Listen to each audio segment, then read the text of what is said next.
안녕하세요. 더 여론 시간입니다. 지난주에는 우리 신군관 PD, 담당 PD인데 좀 아파가지고 더 여론이 한 주 결방했습니다. 무척 보고 싶으셨죠? 이번 YTN 더 여론 이슈는 광명, 시흥 등 3기 신도시의 추가 지정 철회 주장, 이와 관련해서 적절성 여부를 평가하는 조사를 했는데요. 적절하다는 의견이 57.9%, 그러니까 지정 철회하자는 거죠. 10명 중 6명가량이 지정 철회를 주장했습니다. 연령대별로는 20대, 30대, 40대, 50대, 60대까지 다 지정 철회해야 된다는 의견이 60% 안팎 높게 나타났고요. 권역별로 보면은 또 대전, 충청에서 70세 이상 의견과 비슷하게 부적절 응답이 상대적으로 높게 나타났습니다. 향후에 이걸 철회할 수 있을지는 모르겠습니다. 현실적으로 철회하기는 어려울 것 같은데 국민들의 청원 또 여론조사 지금 다들 부글부글한 상황입니다. 이게 오늘 또 아까 말씀드린 그 공시가격안이 발표가 되면서 이제 고가 아파트들이 있는 강남 지역을 비롯해서 아무튼 불만들이 좀 있을 수 있다. 지금 당청 지지율이 LH 때문에 휘청거리고 있습니다. 대통령 지지도 국정수행 평가 37.7%, 특히 지난 목요일 금요일에 빠졌어요. 봤더니 목요일 날 정부 합동조사단이 LH 땅 투기 논란 1차 전수조사 결과를 발표했습니다. 근데 사례수가 20건밖에 안 나왔어요. 아직 면밀하게 조사를 못했고 또 금요일 날 말이죠. 문재인 대통령이 야당의 양산 사저 농가 형질 변경 공세에 대해서 또 SNS에 글을 올리셨습니다. 선거 시기라 이해하지만 그 정도 하라. 좀스럽고 민망한 일이다. 문재인 대통령이 많이 화가 나셨습니다. 이 정도 감정 표현을 하신 건 저는 거의 못 본 것 같은데 대통령께서 이런 표현을 하신 건 진짜 화가 나신 거거든요. 근데 저 개인적으로 말이죠. 이런 부분도 대변인을 통해서 하는 게 낫지 않았을까. 그리고 이제 변창흠 장관이 또 사의를 표명한 금요일입니다. 아무튼 등등 해가지고 목금 37.3, 36.5 일간으로 대통령 지지도가 많이 빠졌는데요. 정당 지지도도 역시 마찬가지인데요. 민주당 30.1%로 지난주 대비 0.9%포인트가 빠졌고 반면에 국민의힘은 큰 폭은 아닙니다만 0.4%포인트 오른 32.4%를 기록했습니다. 국민의당도 0.3%포인트 오른 8.4%를 기록했습니다.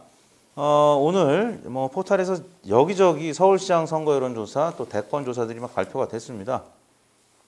오늘 문화일보 리얼미터 조사가 마지막으로 발표가 됐는데 한 가지 이제 눈에 띄는 거는 오세훈 시장이 3자 구도에서도 1위로 오차 범위 내에서 1위로 나타났습니다. 오세훈 35.6, 박영선 33.3, 안철수 25.1, 오세훈 후보가 1등으로 나타난 결과가 나타나면서 이 보수 단일화가 과연 순조롭게 될 수 있겠느냐. 시간을 끄면 끌수록 제가 지난주 계속 말씀을 드리지 않았습니까? 시간을 끄면 끌수록 국민의힘 오세훈 후보가 유리한 구도가 되고요.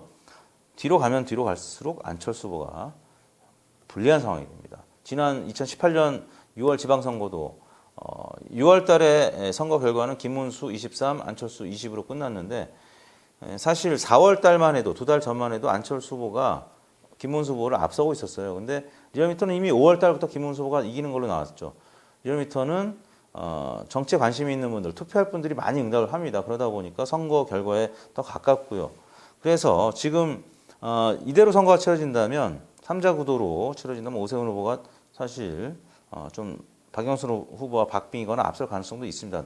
근데 하나 더 이제 추가적으로 말씀드릴 게 모든 여론조사가 지금 초점이 어디 맞춰져 있냐면 오세훈이냐 안철수냐 이거에 초점이 맞춰져 있어요. 그래서 이번 선거에서 오세훈 안철수 단일화 될 것 같냐, 단일화 된다면 누구를 지지하겠냐, 이런 질문들이 거의 대다수입니다. 그러다가 이제 박영선 대 안철수, 박영선 대 오세훈 이렇게 붙이는데 이런 프레임으로 조사가 이렇게 흐름이 진행이 되잖아요. 그러면 박영선 지지층에서는 중도 이탈자가 좀 더 발생할 가능성이 확률적으로 높습니다.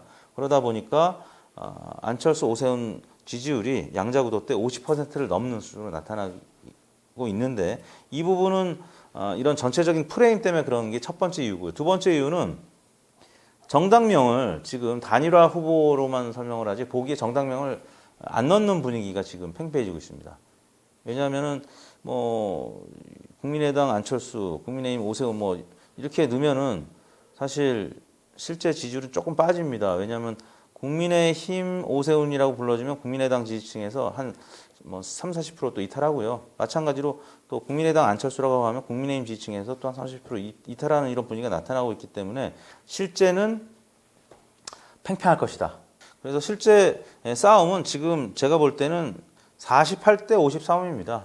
단일화가 된다라고 해도 2%포인트 안팎 격차로 선거가 끝날 가능성이 있다. 물론 3자 구도로 선거가 치러질 가능성도 여전히 있습니다. 오세훈, 박영선, 안철수 단일화가 잘 안 되면. 지금 김종인 위원장은 뭐 TV 토론도 잘 못하는 후보가 무슨 서울시장이 될 수가 있겠냐. 지금 계속 안철수 후보를 비판을 하고 있죠.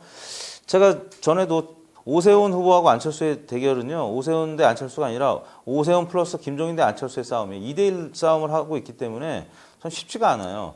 뭐 단일화 과정에서도 김종인 위원장이 당대표 입장으로 이런저런 단일화 룰에 대해서도 간섭을 하고 또 공격도 대신 해주기도 합니다. 근데 안철수 대표는 본인이 대표이자 본인이 서울시장 후보이기 때문에 혼자 싸워야 돼요. 그래서 오세훈 후보는 사실 조금 유리한 그런 싸움을 하고 있다. 근데 이미 3자 구도에서는 안철수 후보를 오세훈 후보가 대체로 많이 앞서가고 있고요. 1위 한 거는 이제 문화일보 리얼미터 조사가 이제 처음인데 앞으로 이런 결과들이 나오고 있는 한 오세훈 안철수 단일화 과정은 험난할 것이다.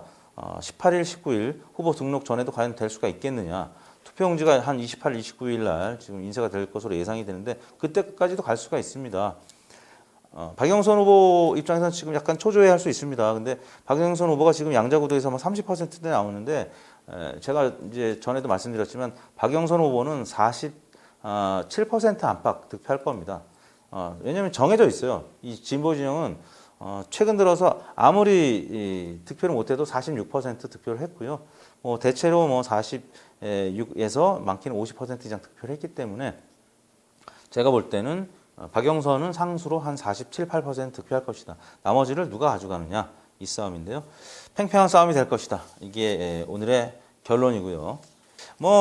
그 조회수 10만 이렇게 이게 중요합니까? 정확한 게 중요한 거지. 근데 정확하다 보면은 언젠가는 리얼미터 TV도 독자 수도 늘고 조회수도 폭발할 것이라고 믿어 의심치 않습니다. 3월 3주차 서열은 깔때기를 하면서 리얼미터 TV를 깔때기 하면서 마치도록 하겠습니다. 이번 한 주도 건강하시기 바랍니다. 감사합니다. 됐죠?